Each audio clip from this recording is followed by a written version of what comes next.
कम बोलने की आदत डालो। Buddhist story on power of silence. Champu की एक पत्नी थी, सोनम, जो बहुत बोलती थी और वह उसके ज्यादा बोलने से बहुत परेशान था। चंपू को पता चला कि जंगल में एक महात्मा आए हुए हैं।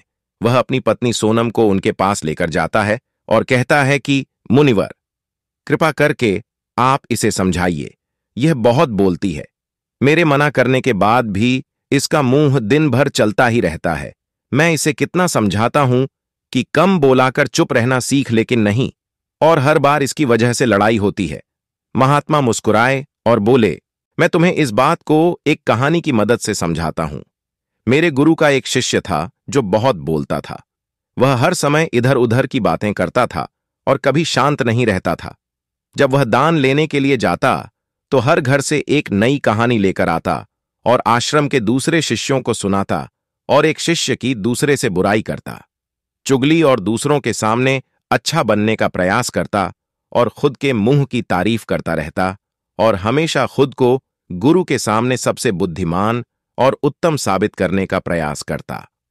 वह खुद को सभी शिष्यों से बड़ा मानता था। उसका कहना था कि मैं एक अमीर घर का बालक हूं। अगर मैं चाहता तो एक आरामदायक और सुविधाओं से भरा जीवन जी सकता था, लेकिन मैं वह सब छोड़कर यहां आ गया क्योंकि मुझे खोज करना है, खुद को जानना है, जीवन को जानना है। एक दिन गुरु ने आश्रम के सभी शिष्यों को बुलाकर कहा, आप सभी को अगले 1 महीने के लिए कोई ना कोई संकल्प लेना होगा। इससे आपकी संकल्प शक्ति मजबूत होगी और आप में आत्मशक्ति का संचार होगा। आप सभी अपने सामर्थ्य के अनुसार कोई भी संकल्प ले सकते हैं, और यदि 1 महीने से पूर्व आप में से जिसका भी संकल्प टूट जाएगा तो वह अपनी पुरानी दिनचर्या में वापस आ सकता है। सभी शिष्यों ने अपनी शक्ति के अनुसार संकल्प लिए और गुरु को अपने संकल्प के बारे में बताकर वहां से चले गए।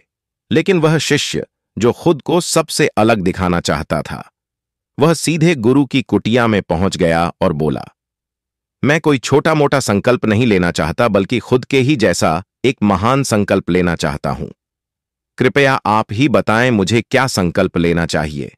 उसकी यह बात सुनकर गुरु मुस्कुराए बोले, क्या तुम मेरे द्वारा दिए संकल्प को पूरा कर पाओगे? क्या तुम्हारे लिए उसे पूरा करना संभव होगा? शायद नहीं। वह तुम्हारे लिए संभव नहीं। तुम उसे पूरा नहीं कर पाओगे। इसीलिए तुम खुद ही कोई संकल्प ढूंढो।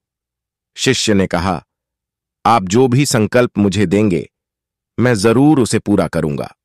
गुरु ने कहा, ठीक है, तो तुम अगले 1 महीने तक चुप रहोगे, मुंह से एक शब्द भी नहीं निकालोगे। यही है तुम्हारा संकल्प। शिष्य ने कहा, गुरुदेव, यह भी कोई संकल्प है? यह तो बहुत ही आसान है। आप कोई संकल्प दीजिए जो मेरी योग्यता के बराबर हो। गुरु ने कहा, पहले तुम इस संकल्प को तो पूरा करके दिखाओ।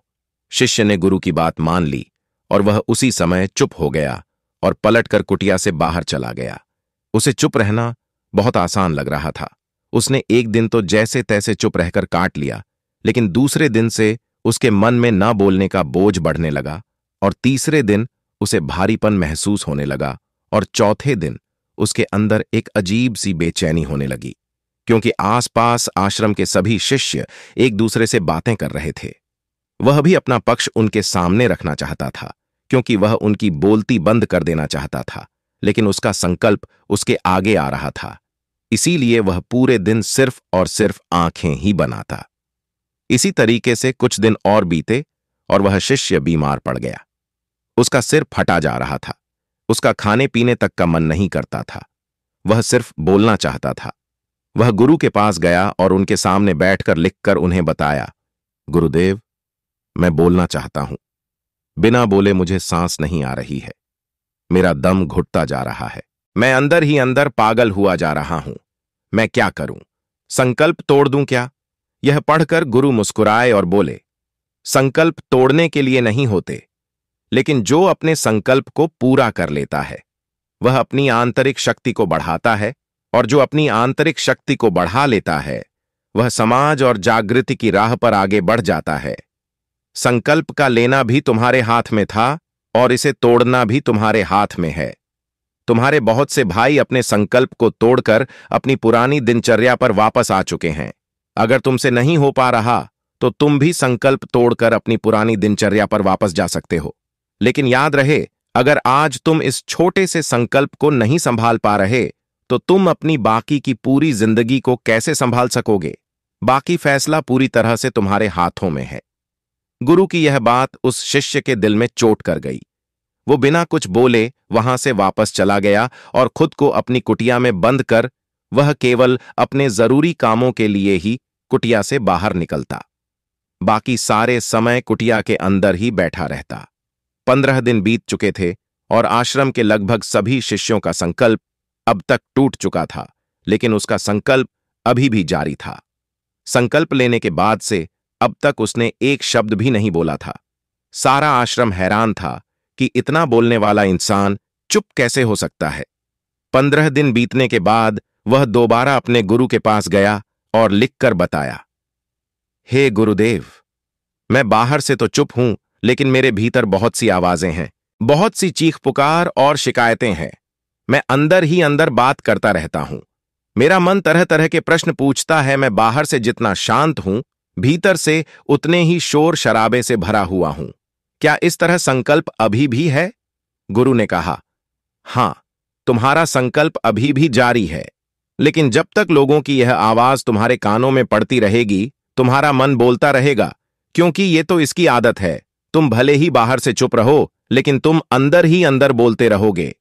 तुम्हें इन बातों से, इन आवाजों से दूर जाना चाहिए। शिष्य गुरु को प्रणाम कर वहां से चला जाता है और सुबह होते ही अपनी कुटिया को छोड़कर जंगल की तरफ चला जाता है।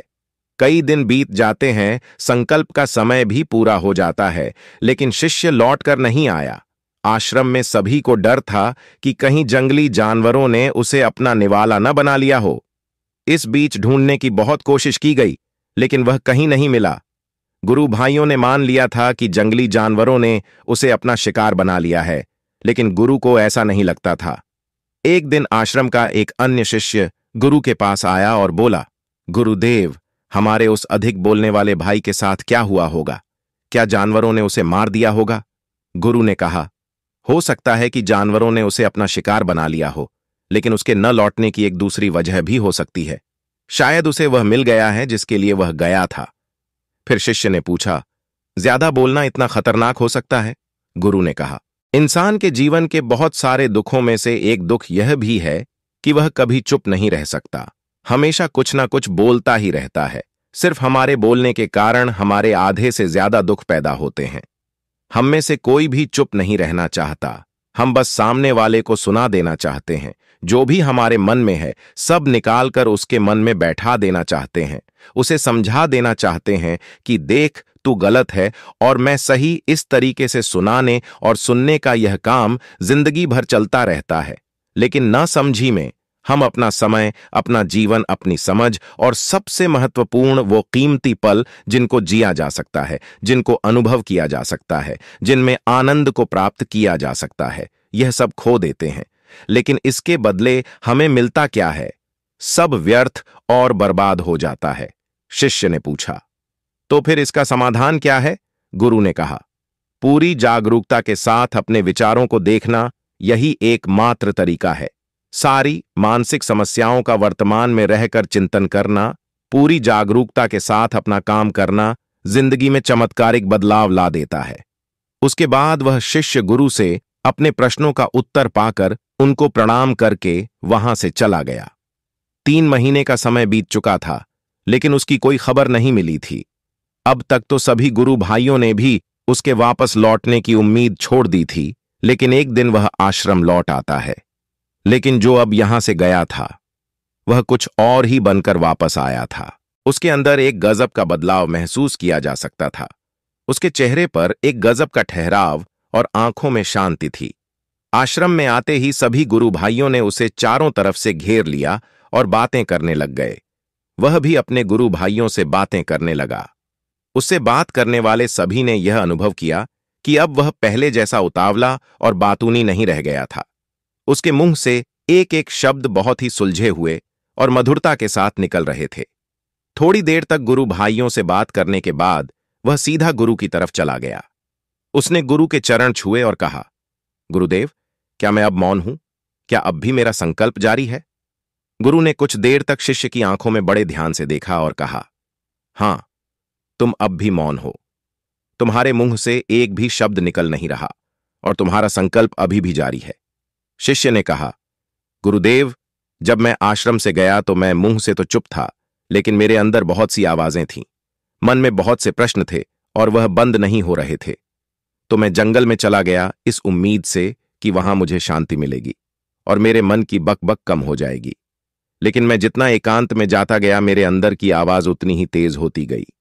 मेरे भीतर की पुरानी से पुरानी आवाज मुझे सुनाई देने लगी। तब जाकर मैंने महसूस किया कि मैं कितना गलत कर रहा था। जब मैं अपने परिवार वालों, दोस्तों को और गुरु भाइयों को बुरा भला कहता था, तो उस समय मुझे लगता था कि मैं सही कह रहा हूं। जब मैं गुरु भाइयों की एक दूसरे से चुगली करता था और उनका मजाक बनाता था, तब भी मुझे यही लगता था कि मैं उनसे बेहतर हूं और मैं सही कर रहा हूं। लेकिन उस दिन मैंने पहली बार महसूस किया कि मैं कितना गलत बोलता था। काफी दिनों तक यह आवाजें, यह शिकायतें मेरे अंदर चलती रहीं, लेकिन धीरे धीरे करके एक दिन ये सारी आवाजें मेरे अंदर से समाप्त हो गईं। अब मैं भीतर से भी मौन हो गया।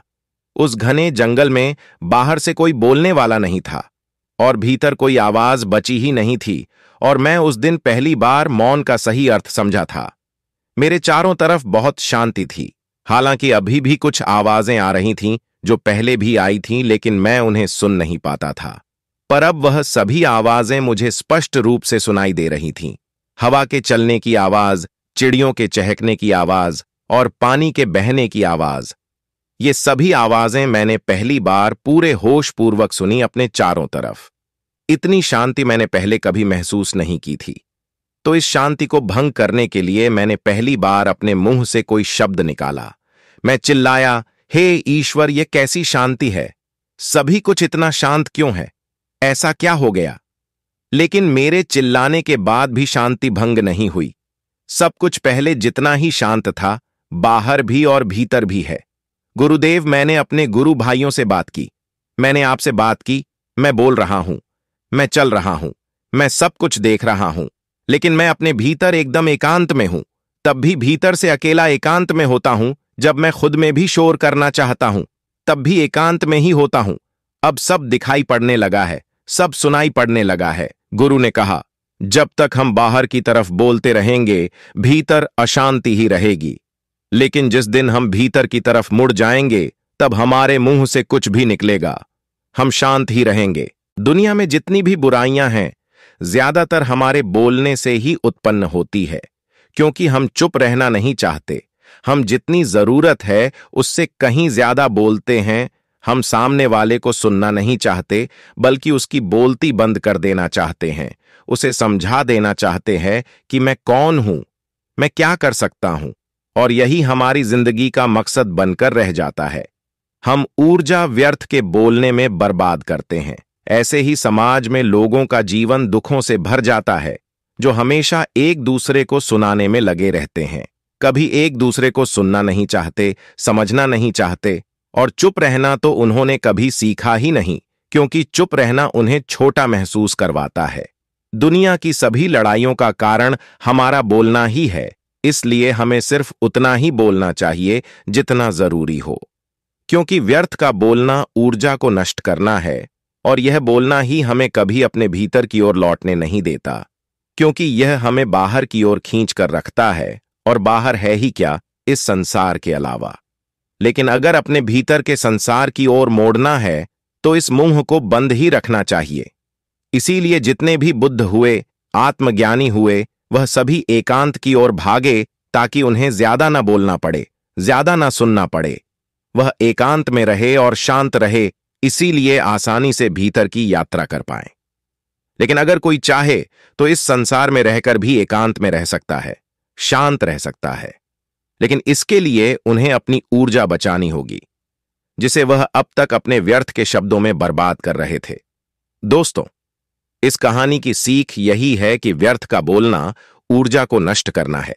ज्यादा और व्यर्थ बोलना ही हमें अपने भीतर की ओर लौटने नहीं देता, क्योंकि यह हमें बाहर की ओर झुकाए रखता है, और जिन्हें भीतर की यात्रा करनी है, उन्हें अपने मुंह को बंद ही रखना चाहिए।